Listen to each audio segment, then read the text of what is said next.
Welcome to the deep dive. We take the information you need, sort of extract the core insights, giving you that focused understanding without, you know, all the searching. And today, we're diving into a really interesting story. Yeah, it's called Ambitious but Lazy, and it's from famous people, English stories. Right. It follows this woman, Mia, and it just gets right to the heart of something I think a lot of us grapple with. That sometimes frustrating distance between our dreams and, well, what we actually manage to do. Exactly. Mia's got all these big ideas buzzing around, starting a business, financial independence, that whole vision. You can almost picture it. Like a mental whiteboard covered in plans. But then the story shows how easily those big plans get, bogged down, distractions, putting things off. Yeah, the procrastination trap. So our goal here is really to unpack that dynamic, ambition versus procrastination. What's actually going on there? Like what triggers change? And maybe more importantly, how do you keep the momentum going once you start? Exactly. Think of this as your guide, maybe, to bridging that gap, the one between your own aspirations and, well, getting things done. Okay, so let's start at the beginning.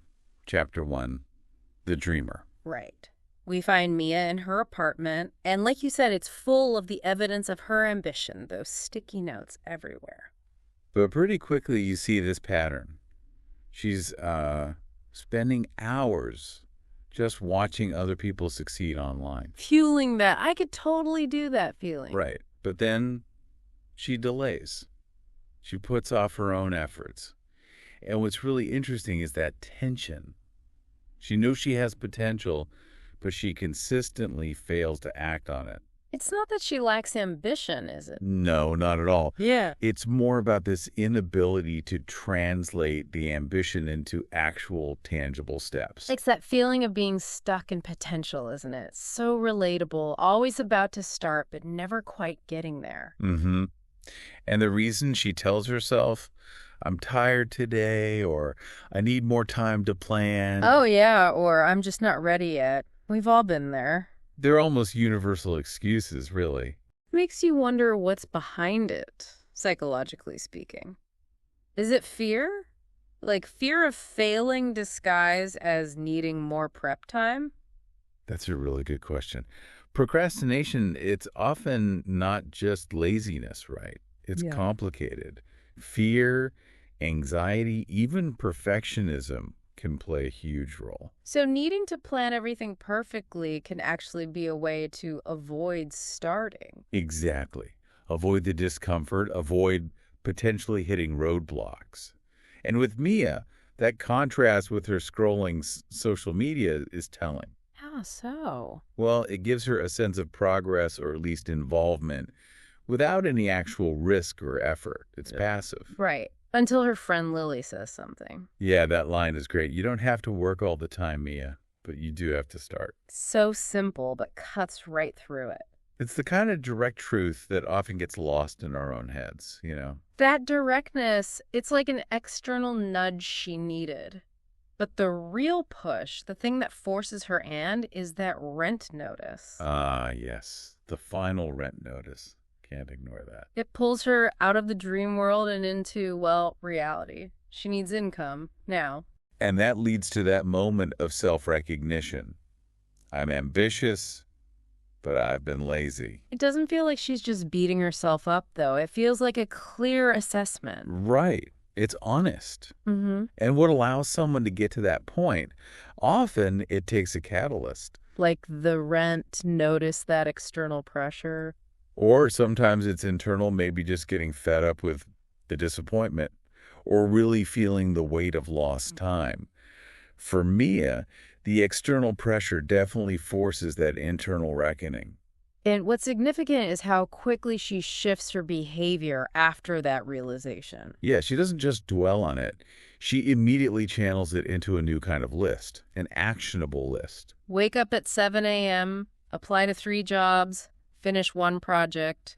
Small, concrete things. Totally different from the big, vague dreams on her old sticky notes. It's that classic move from theory to practice, understanding that big goals are built on small, consistent actions. Which brings us nicely to chapter 2. The first step is the hardest. Uh-huh. And it really shows that initial friction, doesn't it? That moment the alarm goes off. Oh, yeah. The pull of the warm bed versus the decision to just, try. It really speaks to inertia and just how much mental energy it takes to break out of it sometimes. So, what works in those moments? The story suggests starting small is key.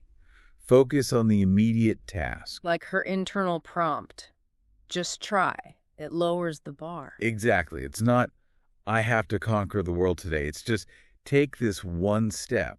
And we also see her adjusting her expectations. Right. Applying for jobs she might have thought were beneath her before. That willingness to put ego aside and just focus on the need, getting some income that's crucial.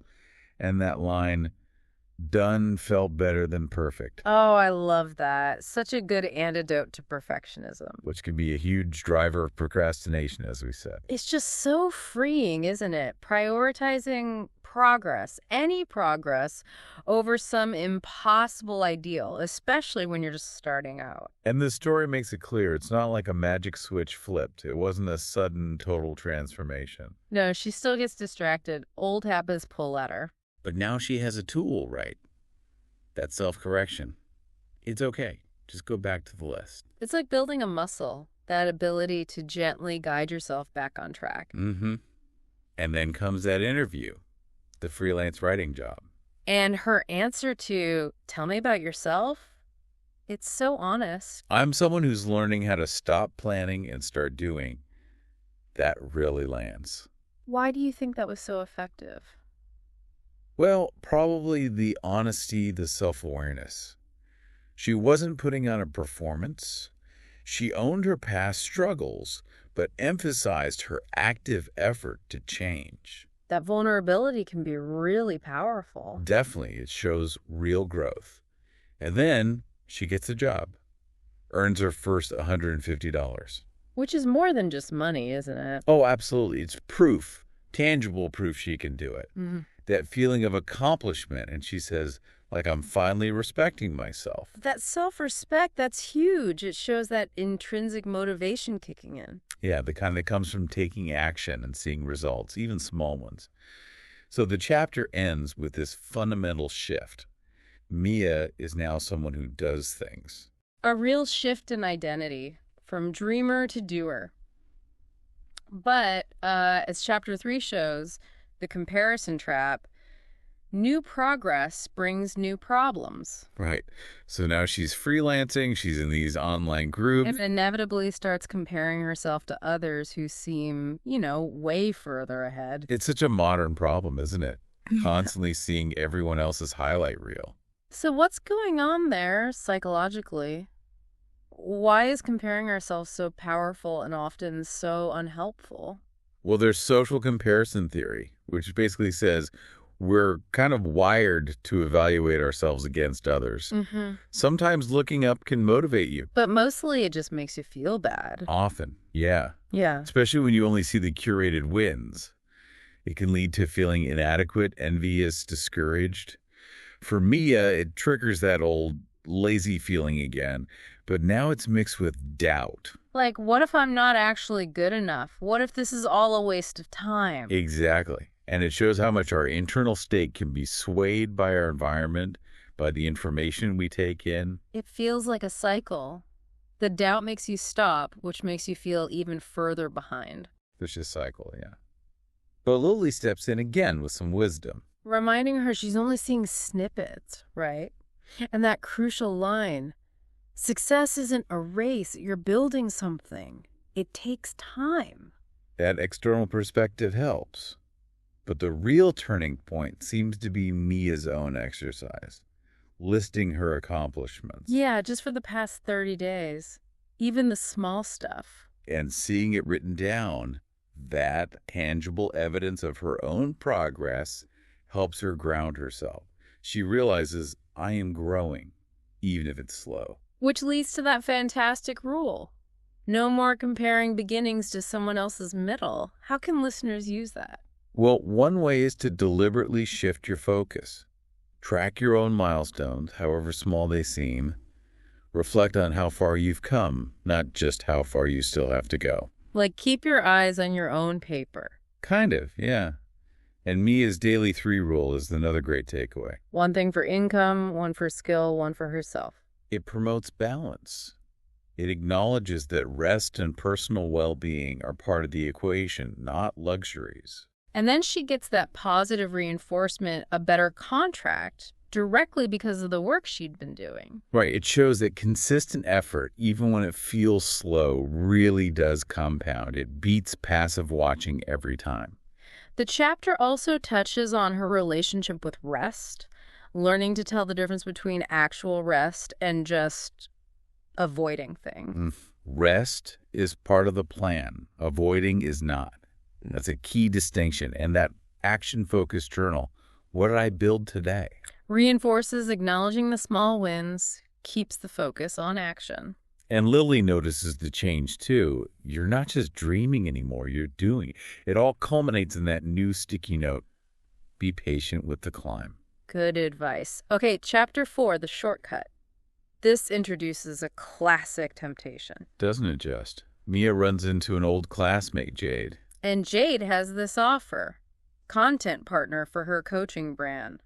Promises quick, easy money. $2,000 this month, easy. It raises those big questions about values, integrity, the allure of getting rich quick. Jade's whole vibe feels a bit off to Mia, though. Yeah, that messaging. Success is in your mind. If you're poor, it's your fault. Hustle harder. Kind of blaming. It makes Mia uneasy. So why are these shortcut promises so tempting? And what are the red flags?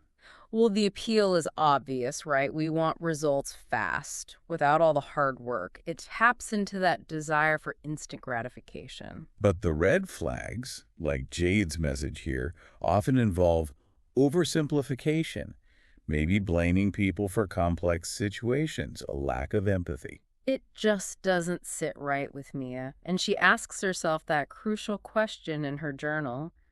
Is this what I want to be known for? And the answer is a firm no. That's a powerful moment.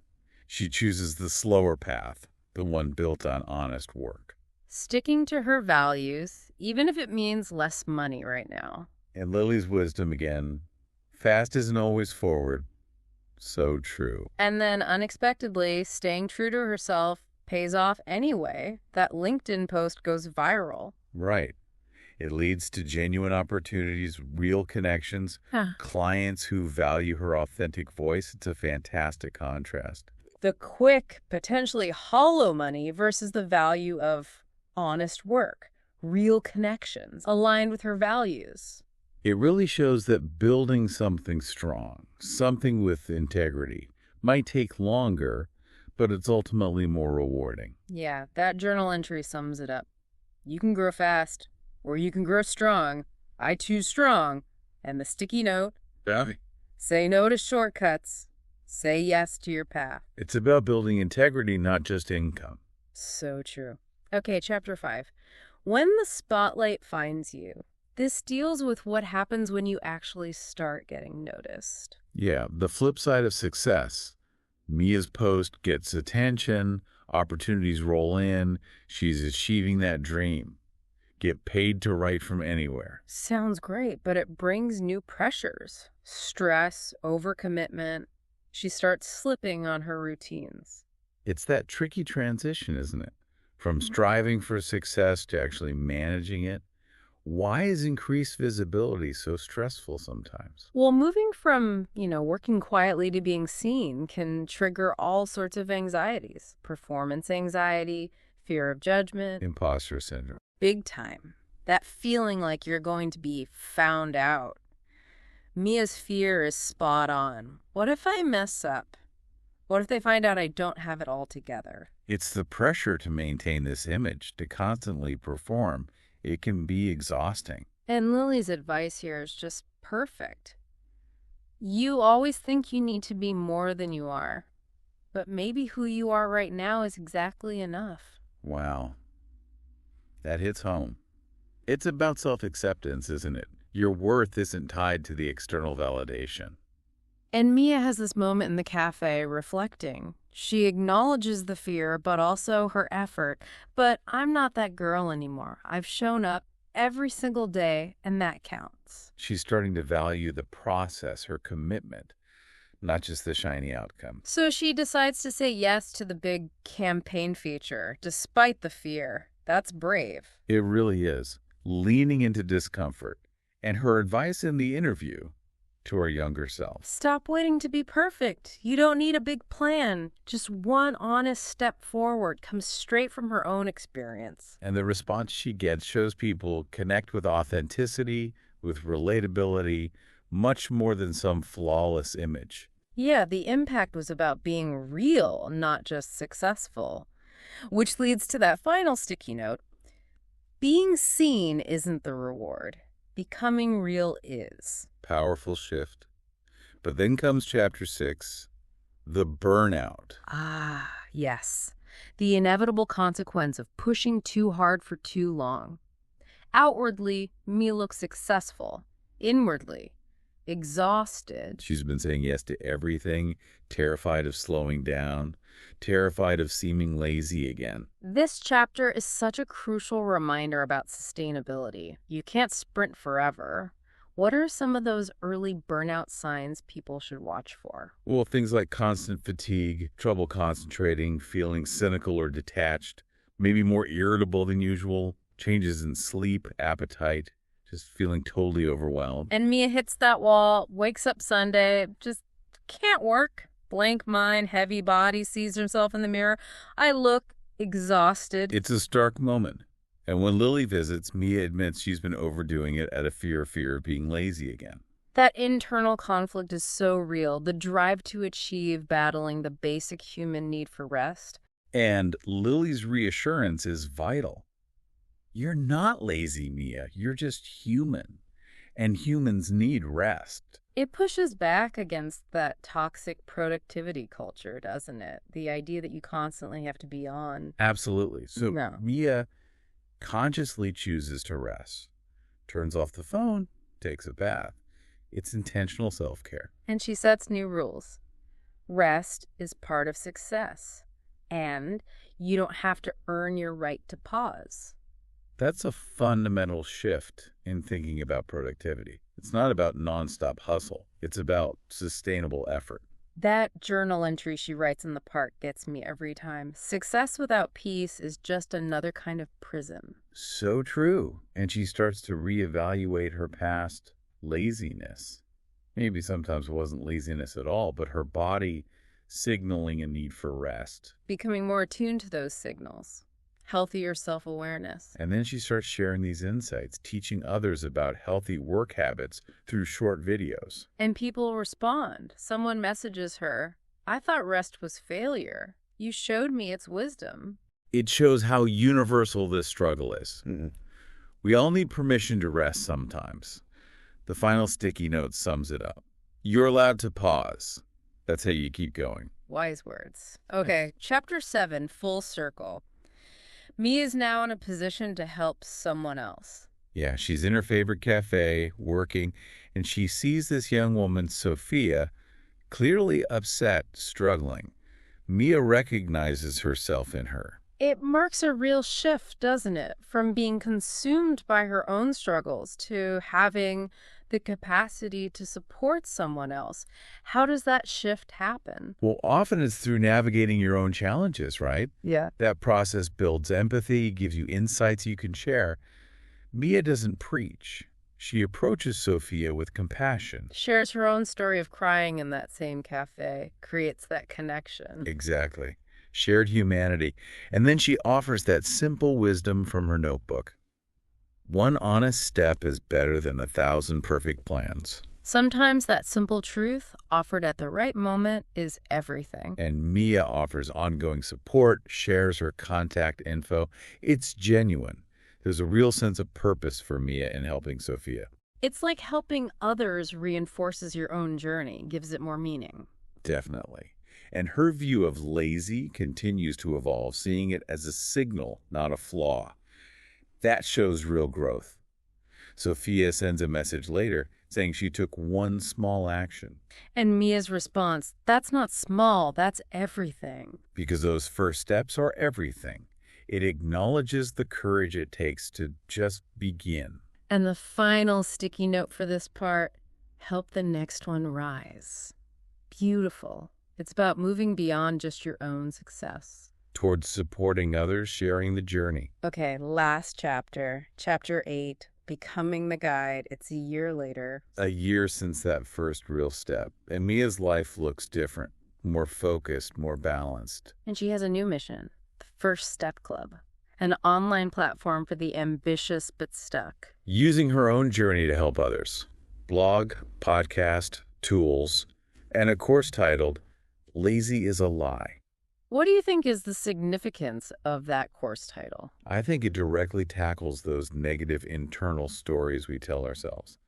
It reframes laziness as maybe fear or overwhelm or just needing rest. It challenges those labels. It's empowering. And she builds this platform steadily, patiently, applying the lessons she learned. Right. No shortcuts this time. And on launch day, she feels peace, not panic. That says a lot about her internal state. Yeah, confidence in the value she's offering, and the early feedback confirms it. People are finding it helpful. We also see her visiting her parents, who are relieved and proud. Her journey has impacted her relationships too. And her journal entry reflects on it, all the fears, the uncertainty, but ultimately the power of just beginning, realizing the journey is the dream, in a way. Mm-hmm. Then there's that symbolic act, Mm-hmm. taking down the old sticky notes, Not throwing them away, though, honoring them as memories. acknowledging the past but moving forward. It signifies release, growth. The final image is her, ready to write a new goal, but this time with real intention, real belief. It's a great ending. So looking back at Mia's whole journey, it really shows that bridging that gap between ambition and action isn't simple. Oh no, it involves so much self-awareness, definitely.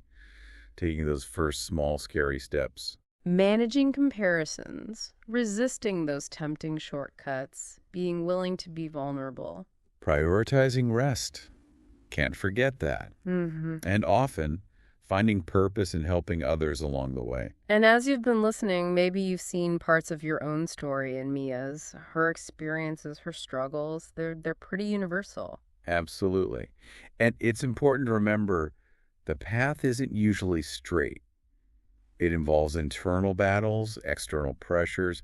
It's messy sometimes. So here's a thought to take away, something to maybe mull over today. Building on Mia's experience. What's one small, honest step you could take towards a goal that feels maybe a bit distant right now? Look at your own mental sticky notes. Those things you aspire to. What's just one tiny action you could realistically do today? Because really, as Mia's story shows so clearly, real progress, the kind that actually changes things, Yeah. it starts right there. Not with the perfect plan, but with that single honest step forward.